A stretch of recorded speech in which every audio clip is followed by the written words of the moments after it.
Oi, maravilhosa! Que a vida de Deus esteja sobre a sua vida e sobre toda a sua casa nesse dia. Que você tenha um dia abençoado e que o Eterno te auxilie, te ajude a se posicionar no centro da vontade dEle, para que você possa viver o seu propósito, viver o seu chamado, posicionada e prosperando plenamente em tudo aquilo que Ele te confiar. Hoje nós vamos ler aqui a passagem de Gênesis, capítulo 16, verso 1 ao 4, que diz assim: Ora, Sarai, mulher de Abrão, não lhe dera nenhum filho. Como tinha uma serva egípcia chamada Agar, disse a Abrão: Já que o Senhor me impediu de ter filhos, possua minha serva. Talvez eu possa formar uma família por meio dela. Abrão atendeu à proposta de Sarai. Quando isso aconteceu, já fazia 10 anos que Abrão, seu marido, vivia em Canaã. Foi nessa ocasião que Sarai, sua mulher, entregou sua serva egípcia Agar a Abraão. Ele possuiu Agar e ela engravidou. Quando se viu grávida, começou a olhar com desprezo para sua senhora, Sarai no caso. Nós percebemos aqui um certo equívoco da parte de Sara, que ainda era Sarai. Ela decidiu, dar uma forcinha para aquilo que Deus já havia prometido há 10 anos atrás. Ela jamais imaginou o tamanho do problema que ela poderia causar, através dessa sua atitude. Hoje nós vemos uma guerra que acontece entre Israel e os povos árabes. E isso tudo não começou de agora. Isso começou lá quando Agar se deitou com Abrão. Ela gerou Ismael, que se tornou o pai da nação árabe. Então, ele foi o segundo filho, na verdade, o primeiro filho de Abrão, mas ele ainda não era o filho da promessa. Ele não era o filho que Deus havia prometido. Certamente essa guerra, esse problema não existiria se Sara não tivesse sido tão precipitada. Ela tentou dar uma forcinha para Deus, ela tentou ajudar a Deus a fazer o processo acontecer. Naquela época era muito comum que as mulheres desejassem muito ter filhos. Na verdade, era honra ter filhos, principalmente filhos homens. As mulheres que não geravam, as mulheres inférteis, eram consideradas como malditas mesmo. Então elas não eram bem vistas pela sociedade, elas eram consideradas mulheres sem honra, vamos dizer assim. E Sara ainda não tinha nenhum filho, ela já tinha 80 anos, quase 80 anos, já tinha 75 anos de idade, e era uma senhora idosa. E ela olhou para a situação dela, pensou, poxa, até hoje não tive um filho. E provavelmente ela deve ter esquecido da promessa que Deus havia feito.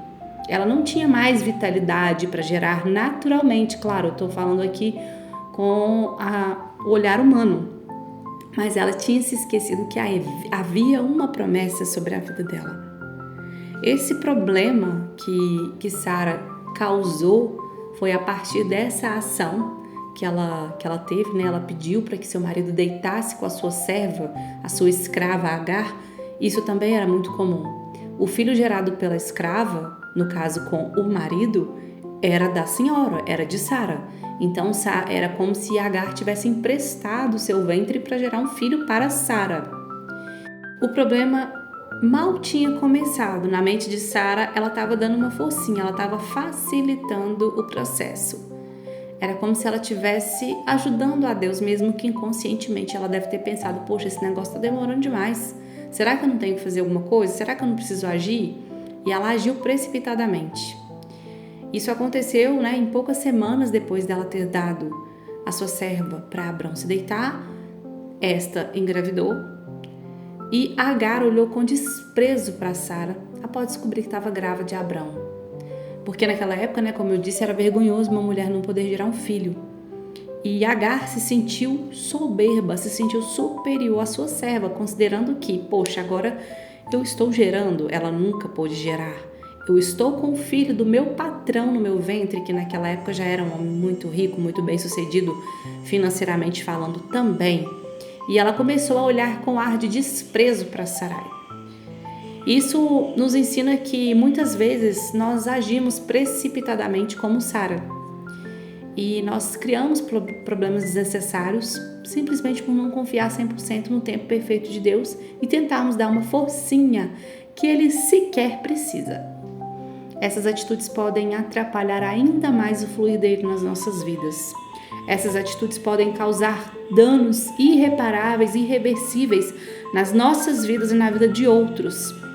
Agir sem pedir a Deus direção, agir sem buscar um direcional do Espírito Santo é o maior erro que nós podemos cometer. E um outro erro também que nós podemos cometer é quando o Senhor nos dá uma palavra, nos dá uma promessa e nós, ao invés de nos posicionarmos, ou seja, nos prepararmos, estarmos alinhadas à sua vontade para receber o cumprimento dessa promessa, para receber aquilo que Ele já liberou sobre a nossa vida, nós tentamos fazer do nosso jeito. Isso causa danos absurdos. Então, Sara, ela acreditou que 10 anos esperando para ter um filho que havia sido prometido teria sido muito tempo. Ela achou que era muito tempo, que já estava esperando demais, que era hora de agir, e acabou metendo os pés pelas mãos e acabou sofrendo. Ela foi humilhada pela sua escrava, porque essa começou a olhar para ela com ar de superioridade. Isso teria sido evitado se Sara tivesse orado a Deus antes de tentar fazer isso. Certamente, se ela tivesse pedido ao Senhor, Deus, devo fazer isso? É certo eu entregar minha escrava para se deitar com meu marido e gerar o filho que o Senhor nos prometeu? É assim que o Senhor quer que eu proceda ou não? Devo continuar esperando? Certamente Deus teria dado respostas, porque Ele fala com a gente. Ele fala em todo o tempo, principalmente quando nós preferimos buscar as suas direções, buscar ouvir a sua voz, pedir a Ele respostas acerca daquilo que nós devemos fazer ou não. E Sara esperou 10 anos. Talvez pensou, poxa, tá demorando demais, e foi lá e meteu os pés pelas mãos, aconteceu o que tinha acontecido, sofreu humilhação que não precisava, e a história continuou longamente, e nós vamos continuar falando aqui todos os dias desse mês de janeiro, porém cada dia trazendo uma lição diferente da história, que não foi uma história pequena, foi uma história bem longa, que nos ensina muito e vai nos ajudar certamente a nos desenvolver como mulheres de Deus, como mulheres que dependem do Senhor e que desejam se posicionar para viver o chamado, para viver o propósito, extraindo tudo de melhor, das lições que aprenderemos com Sara, e também aprenderemos também a evitar cometer os erros que Sara cometeu. Então, ela esperou 10 anos, fez essa bobagem aí, e mal sabia que levaria mais 15 anos para que verdadeiramente Isaac, o filho da promessa, fosse concedido no seu ventre, que o Senhor concederia que ela gerasse. Enquanto eu meditava nessa passagem, eu me peguei me perguntando, será que o período de processo de espera teria sido menor se Sara não tivesse agido dessa forma, metido os pés pelas mãos? Porque 10 anos de espera foram suficientes para ela achar que estava demorando demais e tentar agir de alguma forma para facilitar o milagre. E acabou que se passou mais 15 anos. Ou seja, Isaac só foi gerado depois de 25 anos após o recebimento da palavra, da promessa. Não sei se o processo teria sido mais curto ou não, mas fato é que quando nós tentamos mudar o curso natural das coisas, isso pode nos trazer muitos males, muitas humilhações desnecessárias. Nós não devemos tentar mudar os planos de Deus. Antes de tomar qualquer decisão, pergunte ao Senhor se você deve permanecer apenas em oração, confiando na palavra dele, que isso já é maravilhoso, ou se você realmente deve agir e como agir. Isso evitará que atrasos aconteçam e principalmente te poupará de sofrimentos desnecessários. Será que Sara sofreria as humilhações que sofreu se tivesse apenas esperado em Deus? Eu creio que não.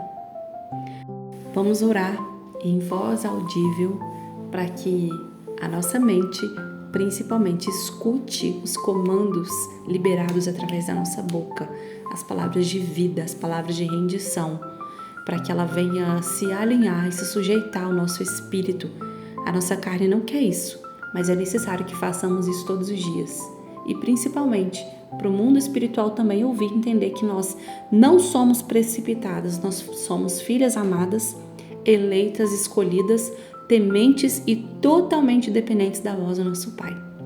Ore assim: Pai, te peço que guie os meus passos. Me ensine a confiar mais em Ti e gere em mim um coração 100% dependente e obediente à Sua voz. Livra-me de cair em armadilhas para que eu possa desfrutar do cumprimento da promessa no seu tempo. Eu oro a Ti em nome de Jesus.